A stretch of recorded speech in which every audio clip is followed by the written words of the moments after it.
Good day to everyone. My name is Alexa Jane Binduan. My name is Maria Caroline Serrano Gomez. I'm Giselle Walat Popo. Hey, I'm John Mark Verdero. I'm Vincent de Guzman. Presenting our research entitled as The Impact of Online Learning on the Health of STEM Students at Don Mariano Marcos National High School. This year's coronavirus outbreak has impacted the lives of many people. Face-to-face teaching and learning came to a halt, forcing educational institutions to adopt online learning management systems. Digital platforms such as Canvas, Blackboard Learn, Moodle, and Google Classroom are just a few examples of technology software. Furthermore, they offer several advantages over face-to-face learning, such as the ability to track learners' progress and performance, lower learning and development costs, and the ability to organize e-learning content in one location. Learners and faculty members are also experiencing health issues. What kind of issues? It may be positive or negative. Example, the gadgets may help them to stimulate their senses and imaginations. That's good. But if there's positive, there's also a negative impact. So what are those? A good example of this is eye problem. I know that everyone listening here is aware of that. This study looks at the impact of online learning platforms on mental, physical, and psychological health in different age groups. It also looks at which age group has been the most affected and offers suggestions for how to overcome these issues. In order to gather information, we use the literature study method.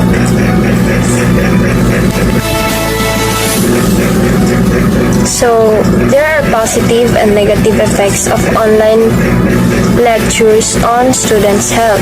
So first, let's take a look at how students can benefit mentally from attending lectures online. So first, ability to focus better. Being able to study anywhere gives learners the option of choosing an environment that suits their personality. You can create a space that makes it conducive for you to observe the lessons more easily. Next is lower anxiety levels. Well, the media reports that children are depressed because they don't have the social interaction available in school. The reverse may be true for others.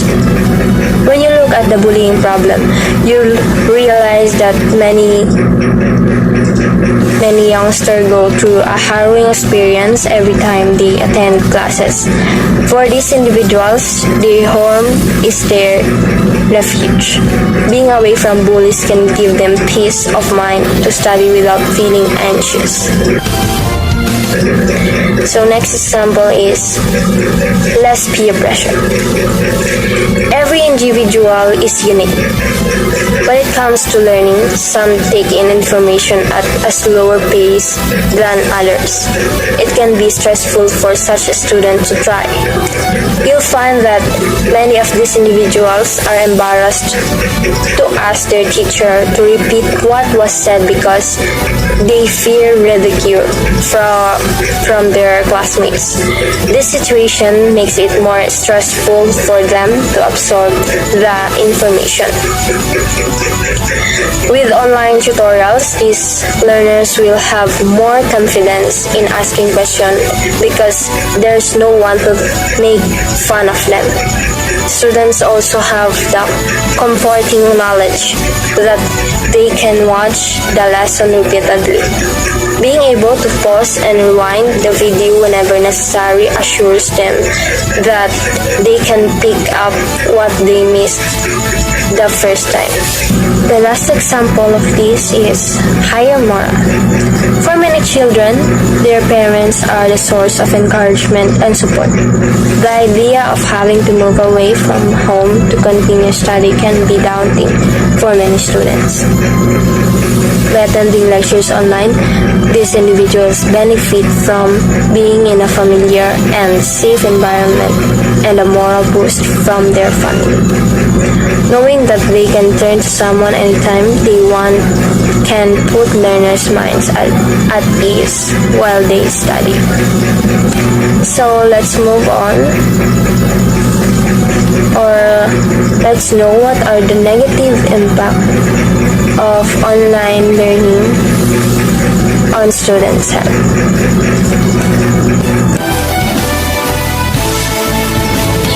Negative impact. Excessive use of anything is bad, and this is true of technology as well. Teachers believe that online classes will lead to a variety of diseases in the long run, and health problems as a result of poor posture and even a short memory as a result of excessive screen time. Increased screen usage has resulted in an increase in vision problems, headaches, and strain. Furthermore, children have been exposed to stress and anxiety from a young age, and parents just add to the burden. Physical health has taken a full nosedive. Objectives. The pandemic of coronavirus disease 2019 or COVID-19 has caused widespread disruptions in medical students' clinical education. Medical schools must balance education, service, and risk considerations when managing students to return to the clinical setting. To make matters worse, medical students may choose not to return during a period of great uncertainty, resulting in serious consequences on an individual, institutional, and national level. Understanding students' perspectives on returning to clinical experiences is thus crucial. The goal of this study was to determine whether medical students preferred to return to the clinical setting during the COVID-19 pandemic and to investigate the personal and environmental factors that influenced that decision. Statement of the problems of this research. Number 1. How difficult or easy is it for you to connect the internet to access your schoolwork? Number 2. What do you feel about having a daily basis of online learning? Number 3. How often do you have an online learning? Number 4. How difficult or easy is it for you to stay healthy while you're having an online learning right now? Number 5. How difficult or easy is it to use the distance learning technology? Number 6. How happy are you with the amount of times you spend speaking with your teacher applying the distance learning? Number 7. What has been the hardest part about attending online classes and completing your schoolwork? Number 8. How do you socialize with your relatives or friends during this period of COVID-19 pandemic? Number 9.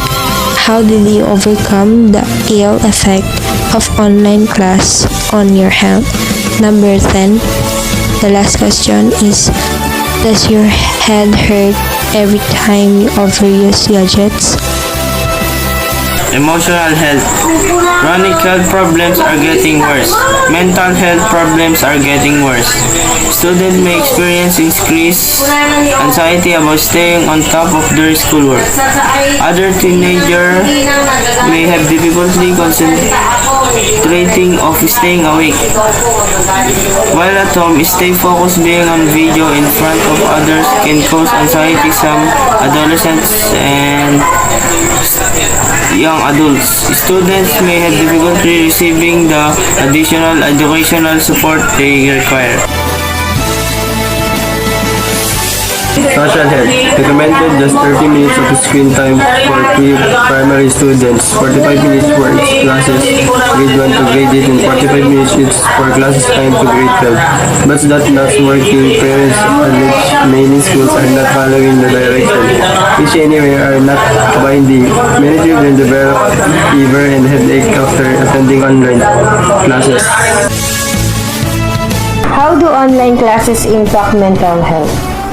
Online classes affect the mental health of students, parents, and even teachers. For individuals who have existing mental health problems, it may worsen. Imagine how it is for a kid to spend hours every day in front of Zoom without social interaction and playtime with their friends. Parents are now acting like teachers and are more involved in their children's schoolworks. Teachers and professors have increased workloads and are pressured to deliver quality learning without face-to-face classes.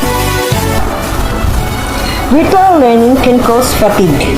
There is this newly coined term during the COVID era called Zoom fatigue.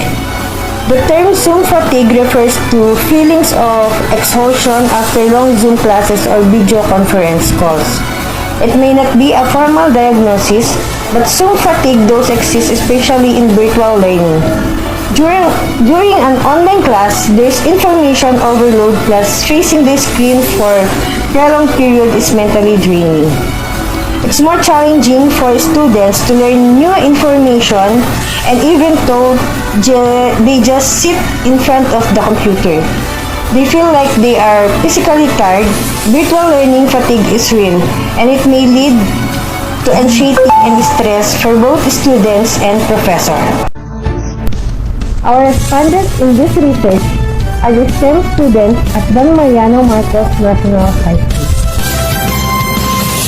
Theory or concept.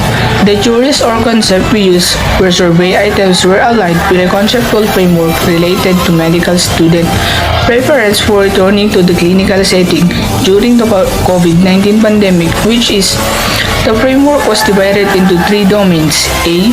Non-modifiable demographic data; B. Factors thought to be modifiable during medical school such as burnout, tolerance for ambiguity, motivation, and professionalism; and C.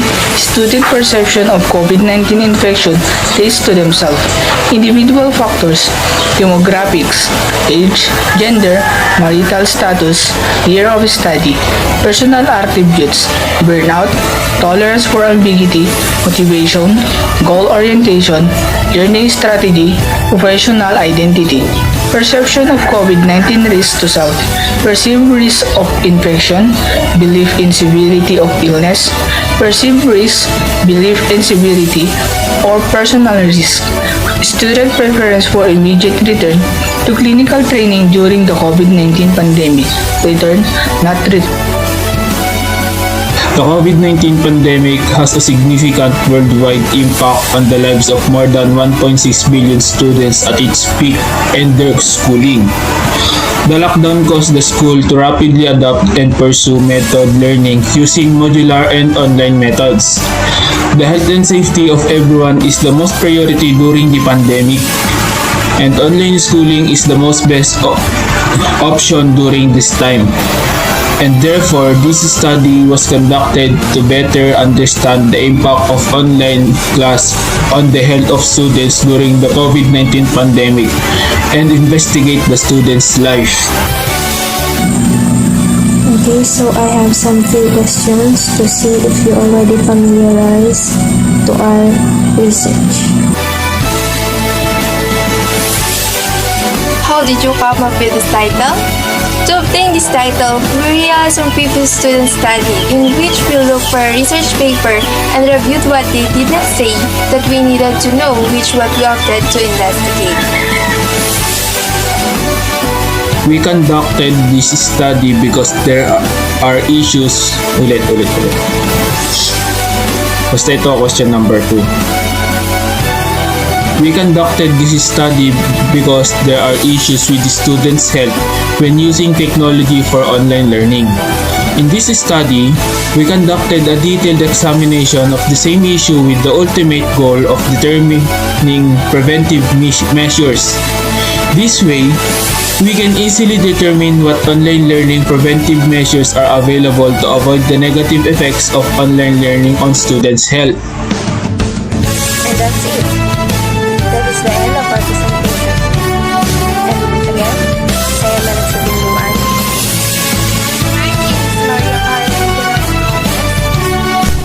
I'm Giselle Walat Pedro. I'm Vincent de Guzman.